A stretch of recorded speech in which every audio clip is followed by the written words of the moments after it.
It's Gertrude's 97th birthday today, so thank you all for gathering for Gertrude's 97th birthday.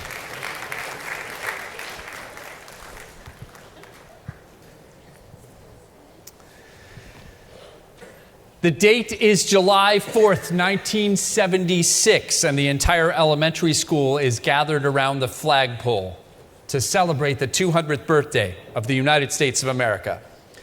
There's a brass band from the middle school mangling a rendition of the Star-Spangled Banner. The mayor of my hometown gives a speech, and then our parents pick us up for the town parade and to take my brother and I to the most amazing fireworks show I had ever seen. Keep in mind, I was only 6 years old. I didn't know the word at that age, but what I now know is that what I felt that day as we celebrated and remembered America's history was a heart-exploding level of patriotism. I can't honestly recall any memories from my early life as vividly as I remember standing in the sun for what felt like an eternity, being both in awe as the American flag was raised and being hot and sweaty and wondering when it would be over. There's only one problem with this memory. Two, actually, but I'll come back to the other one in a minute. As I thought about it some years ago, I realized that, of course, school wasn't in session in July of 1976. Maybe we had a full-blown commemoration in June while school was still in session, complete with brass band, but there's just no way that we went right from school to the 4th of July parade or to the fireworks. Now, I have no idea what to do with this mashup of memories. Admittedly, the stakes are pretty low. It doesn't matter a whole lot if I can solve this mystery of conflated memory, but it is mysterious to me that a memory so clear in my mind could actually be so blurry in reality. We as humans, individually and collectively, stumble through our memories. We remember, we forget, we misremember. We try to reclaim memories. We conflate them. We think we remember things that we ourselves didn't experience. At times, we choose what we want to remember and what to block out.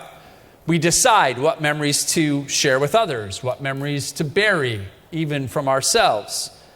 Especially on this high holiday season, we're obligated to remember the good and the bad in our past in hopes that we can do better and live better in the future. Human memory, it's mysterious. We can remember facts, like the capital of Portugal. Anyone? Lisbon. Well done. And the number of cards in a standard deck of cards. You've been studying. We take photographs. We keep journals. We get autographs. We create and appreciate art of all kinds just so that we can remember. And some memories build up over time, like how to ride a bike, how to play the flute. Our bodies learn and then unconsciously remember to salivate at the sight of our favorite foods and to tense up when we see a tiger. As Jews, we've got yahrzeit candles and plaques to help us remember, mini Torah scrolls at consecration, ketubas at weddings, and so much more. These help us to hold on to our memories as a part of a people. And today of all days, we will remember our loved ones in our Yizkor service a bit later. May their memories be a blessing. We can, of course, also decide to try to forget elements of the past. When we tear up a photo or delete it from our phone, when someone asks us about a thing that happened and we say we don't want to talk about it, when we throw away our journal or refuse to ever play that song that reminds us of that moment or that person, we are making a conscious choice to try to forget whatever the thing is. Sometimes we seek to forget the past because we've been through a traumatic experience. And sometimes those traumatic experiences even keep us from moving forward, keep us from creating new memories in our lives. This season of repentance relies on our brain's ability to remember and then to be honest about what we've done in the past so we can be our best selves in the year 5784. And what is true for us as individual Homo sapiens also holds for people when we gather as groups, as organizations, as political amalgamations, even as nation states. As a Jewish people, we read the Torah over and over and over again. We read the Haggadah on Passover, even if you have the entire story memorized. We come back to the same machzor every high holidays. We have communal rituals around birth and rites of passage and death. We celebrate holidays that help us hold on to memories of the triumph and survival of our people. Together, we mark tragedies in the long history of our people's memory with museums and historical markers of all kinds. And also, we Jews sometimes forget, at times intentionally, like when we're commanded on Purim to blot out the memory of King Amalek, who attacked our people from behind when we were wandering in the wilderness.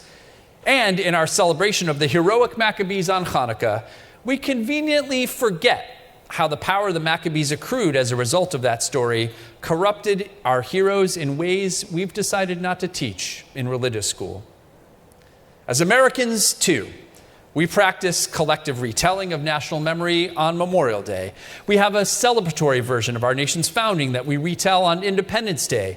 We have a song we sing before every sporting event that was written to commemorate a great battle with bombs bursting in air.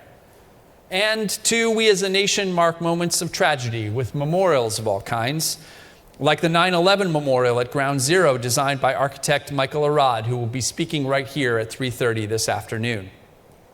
We have collective moments of silence as a nation, moments when we're taught to remove our hats and caps, moments when we lower the flag to half-mast to recall those who gave their lives for our freedom. And sometimes as a nation, we seem to want to forget the past. Right now, school boards and libraries in 32 states are banning books that provide historical perspectives that students might not otherwise encounter. And state legislatures across the country are attempting to prevent schools from teaching the very history that explains to a great extent why our country looks the way it does. Right at this moment, we as a nation are wrestling over how much of our nation's darker history we might want to remember, and how much we might desperately wish we could forget. This summer, all of these thoughts were swirling for me as I made my fourth pilgrimage to the places in Germany where my family lived for 300 years until 1938, to the places where hundreds of years of memory came to a crashing halt, and to the places where the traumas of the Holocaust nearly ended the future, not only of my family, but of the Jewish people. On this trip, I took our oldest child, Ari, with me and other family members as well. We were going to trace our family's history, to walk where they walked. But for me, almost as emotional as reclaiming family history that unfolded for centuries before the Holocaust was meeting non-Jews who have dedicated huge swaths of time and energy to ensuring that Germany and Germans also remember what happened before the trauma, in hopes of learning from the terrible mistakes of the past in order to build a more just future. They are committed to remembering that Jews not only died in Germany, we lived there for 2,000 years. This summer, my family and I witnessed the installation of 2 bricks in the sidewalk called stumblestones, or Stolperstein in German, to commemorate the very address where my grandfather Henry and my great-grandmother Elena last lived, in Darmstadt, Germany. German artist Gunther Demnig began installing these stones 31 years ago in front of homes and businesses where Jews had lived and worked before and during the Holocaust. So far, Demnig and his team of volunteers have installed over 100,000 such stones in 30 countries across Europe. Perhaps you'll begin to notice them next time you travel there. Witnessing the installation of these stumblestones at number 10 Casino Strasse, where my ancestors lived. Let's see if we can get that back up there. They're there. Where my ancestors lived until they fled Germany 1 week before Kristallnacht, 85 years ago this fall, was an overwhelmingly emotional experience. It was heartrending to remember that at least 5 of my grandfather's aunts and uncles and all of their children were murdered in the Holocaust. And to learn for the first time that the Jewish family that moved into the same apartment where my grandfather and mother had lived until they fled all died in the camps. A local woman named Michaela Reutzel, a retired school teacher and one of 12 volunteers who run the local Stolpersteine committee in Darmstadt, was our contact on the ground. On the afternoon I arrived, she and I spoke for some 3 hours. First, as I told her about the journey of my family since the war, and then as she shared what she had learned about my family's history before they fled. She must have spent 100 or more hours researching everything she could find. She brought a huge binder that she gave to me of photos and letters and documents that she had uncovered in city and state archives and town hall records. As I realized the magnitude of her work, I became overwhelmed with emotion. This German, non-Jewish woman knew so much more about my grandfather and great-grandmother than I or my father or his brothers ever knew. In many ways, Mishaela filled in huge gaps in my family's memory. I now have so much more knowledge of where and how they lived, and all that learning, painful though some of it is, helps me understand my family in the present and will help carry me into the future. We had come to see our family's history from 1640 to 1938, and we did see so much. The amazing people we met helped us reclaim memories that might have been forever obliterated by the Holocaust. But what I didn't expect was that we gave our hosts a gift too. When they have the extremely rare honor of welcoming surviving families back for the installation of stumblestones, they appreciate knowing that at least some stories didn't end with the Holocaust. They know that beyond the unimaginable trauma, our family's story continued. The Jewish people's story continued. And that fact has made them ever more committed to both honoring the memory of the past and to building a more righteous future for Germany. On the plane home, I began to think about what lessons I had learned that might be relevant for us here at the corner of 79th and 2nd, how what we choose to remember and forget as individuals and as a nation, no matter how joyous or how painful, can inform how we choose to live into the future. Earlier this year, I read an article in The Atlantic by Clint Smith, who had spent time in Germany studying how Germans had dealt with the legacy of the Holocaust and considering what might be applicable for us as Americans as we wrestle with our own complicated history.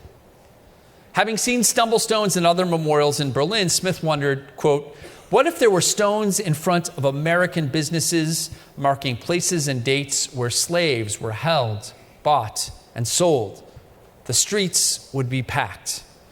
When I think about the size and location of the memorial to the murdered Jews of Europe in Berlin, Smith writes, I'm trying to imagine thousands of stone pillars in Lower Manhattan as a monument to chattel slavery, or on Constitution Avenue in Washington, D.C. to commemorate the victims of indigenous genocide. I think that we here in America have much to learn about memory from the Germans. We as a nation have memories that many Americans don't like to remember or acknowledge. Ugly truths that have, in many ways, made it possible for this nation to thrive. Ours is a country that is, in the main, consciously and unconsciously in denial about much of its history. Our country has often consciously chosen to ignore, to forget, to make excuses for, to hide behind, and to blame others for a 400-year legacy of enslaving human beings. Here in New York City, we're not banning books, but there's so much more we haven't come to terms with. For starters, how many of us have been to the African burial ground in Lower Manhattan? How many of us have been to the National Memorial for Peace and Justice in Montgomery, Alabama, or the National Museum of African American History and Culture in Washington, D.C.? How many of us know the name of the Native American tribe who lived for thousands of years on this very plot of land? And for those of us who know the name of the tribe, the Lenape, what do we know of their rich history and of the story of how some of our forebears obliterated this tribe and its future? This season of the year is essentially about us as individuals coming together to remember our past so that we might have a better, more honest, more whole future. We tend to think about Yom Kippur primarily as a time of individual repentance, and it is most certainly that. But it can be even more than that.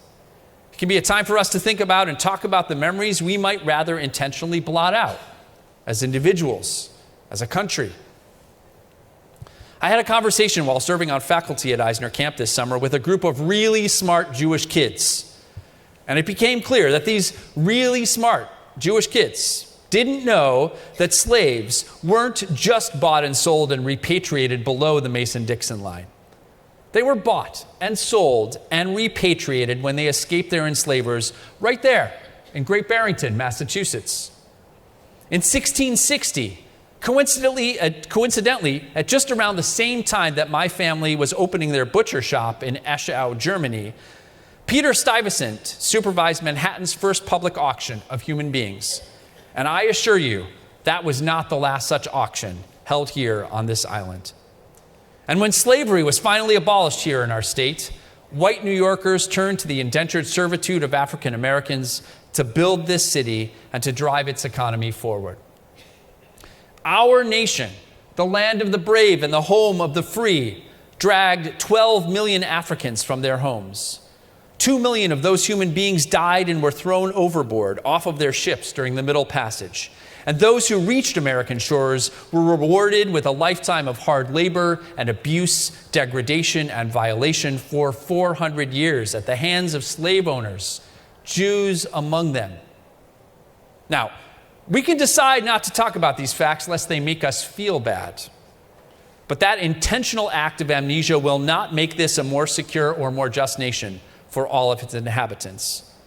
Slavery and Jim Crow created inequities that we can still see today in rates of mass incarceration, economic inequality, racial disparities in education, and so much more. Wiping our children's textbooks clean of this painful reality will not make this a more perfect union.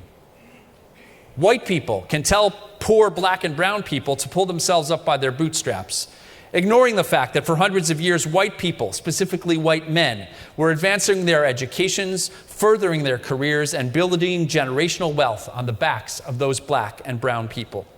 But that will not promote the general welfare. As Americans, we must do more to conquer our collective amnesia about the most painful parts of our local and national history. Some here in the United States have undertaken efforts reminiscent of those in Germany. In Connecticut, a group of educators started the Witness Stones Project, modeled after the Stolperstein in Germany. The group works with local school children in 5 Northeast states to help them more intimately understand the history of slavery in their towns. In Camden, New Jersey, a local historical society has erected markers in places where enslaved people were sold, echoing the memorials to deported Jews at train stations in Germany. And in Montgomery, Alabama, civil rights attorney Brian Stevenson, who often cites Germany in his work, has built the National Memorial for Peace and Justice, which commemorates the history of slavery and the oppression of black Americans. Now, none of these projects, whether in the United States or Germany, can ever be commensurate with the history they are tasked with remembering. It is impossible for any memorial to slavery or to the genocide of the indigenous peoples of this land to capture its full horror, or for any memorial to the Holocaust, for that matter, to express the full humanity of the victims. No stone in the ground can make up for a life, and no museum can bring back millions of people to life. And 2, no memorial combating local or national amnesia can, in and of itself, prevent future generations of people from inflicting unimaginable trauma on future generations of other people. But just as the Jewish community and the world demanded that Germany remember 2,000 years of Jewish life in Germany, as well as the 12 years of the Holocaust, so must we demand of ourselves to remember the extraordinary history of the true natives and builders of this land, on which this synagogue, this city, and this nation now rests. That's why I want to invite you to read a book this year. I'll give you 3 to choose from. Learning from the Germans, Race and the Memory of Evil by Susan Neiman. How the Word is Passed, A Reckoning with the History of Slavery Across America by Clint Smith. 1491, About the History of Indigenous People on This Land by Charles C. Mann. And then come talk to me or your fellow congregants about what their words made you think and feel, and what they made you feel moved to do as a result. I hope you'll take time this year to visit the African Burial Ground on Duane Street here in Manhattan and share your impressions with me. This is why I'll be asking the 11th and 12th graders in my senior seminar class, in addition to spending most of our time thinking deeply about their Jewish identity, to also help me do research into the Lenape people who lived and worked and worshiped on this piece of land for 3,000 years before we did. That's why I hope you'll join Cantor Kipnis and me in May on an adult civil rights journey to Atlanta, Georgia, and to Selma, Montgomery, and Birmingham, Alabama. Registration is opening very soon. The Haftarah reading that we will share briefly, shortly this morning, is from the book of Isaiah. Isaiah challenges the people of his time and of our time as well, asking, perhaps rhetorically, perhaps not, is this the fast I desire? A day to afflict body and soul, bowing your head like a reed, covering yourself with sackcloth and ashes? Is this not the fast I desire? To break bonds of injustice and remove the heavy yoke, to never neglect your own flesh and blood. My friends, as the pangs of fasting settle in on Yom Kippur, we must ask ourselves, what are these hunger pangs for?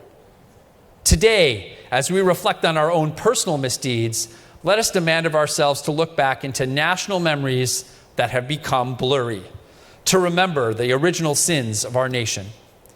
For the sins we have committed by committing genocide against the native peoples of this land, for the sins we have committed by failing to fully remember how our forebears enslaved millions of our fellow human beings, for the sins we have committed by ignoring the legacy of pain and suffering those sins have bequeathed on subsequent generations, and for the sins we have committed by acting as if allowing for continued structural inequities, racism, and amnesia had no benefits for us, we ask of you, O God, slach lanu, mechal lanu, kaper lanu. Wake our hearts up. Help us recall and remember our national sins. Help us commit to the long process of remembering and to not forgetting, and to the even longer process of bending the arc of the moral universe toward justice. I know enough now to know that my memory of Independence Day 1976 is flawed. It's flawed. But not only because July 4th, 1976 wasn't a school day. More importantly, it's flawed because the story that we Americans told about our history on July 4th, 1976 was flawed. It was flawed because the patriotism we might feel at age 6 is different from the patriotism we might come to feel as adults. It's time to tell and to teach the fuller story of our nation's history and to act with that new understanding as we seek to build a more perfect union. As author Gavin Reynolds writes, quote, "It is up to us to do more than just denounce and condemn our flaws, because we have an opportunity to pitch an affirmative vision for the future we want for America. A future in which all students fully know their country so that they can love their country in full. And with that knowledge and love of country, we can take steps to move our nation forward like true patriots." In this season of repentance, we as individuals have a choice to make. Shall we confront the mistakes we've made in the past so as to become more whole in the future? Or shall we bury our mistakes, our personal and national ones, deeper in our psyches, hoping that just all will be forgiven, all will be forgotten, without us needing to do the hard work of teshuvah? As individuals and as a nation, we can try to blot out our painful history, naively thinking that such decisions will have no consequences now or in the future. Or we can get honest about that history, no matter how humbling that will be, and thereby pave the way for a much brighter future. The memories and the choice and the future are in our hands and in our minds. Gemar Chatima Tova.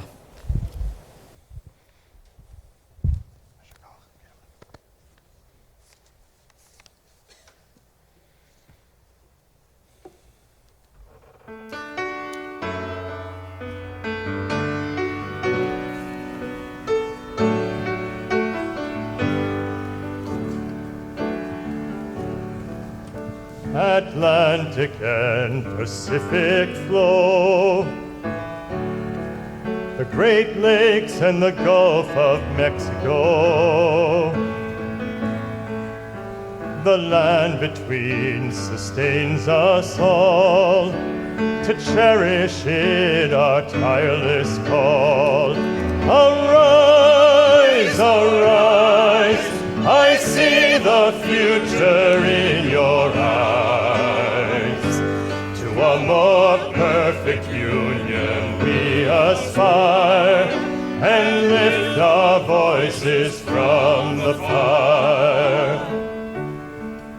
We reach these shores from many lands.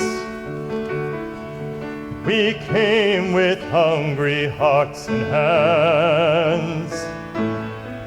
Some came by force and some by will, at the auction block or the darkened mill. Arise, arise, I see the future in your eyes. To a more perfect union we aspire, and lift our voices from the fire. And our great responsibility to be guardians of our liberty, till tyrants bow to the people's dream, and justice flows like a mighty stream. Arise, arise, I see the future in your eyes. To a more perfect union we aspire, and lift our voices from the fire. Arise, arise, I see the future in your eyes. To a more perfect union we aspire, and lift our voices from the fire. Arise, arise, I see the future in your eyes. To a more perfect union we aspire, and lift our voices from the fire.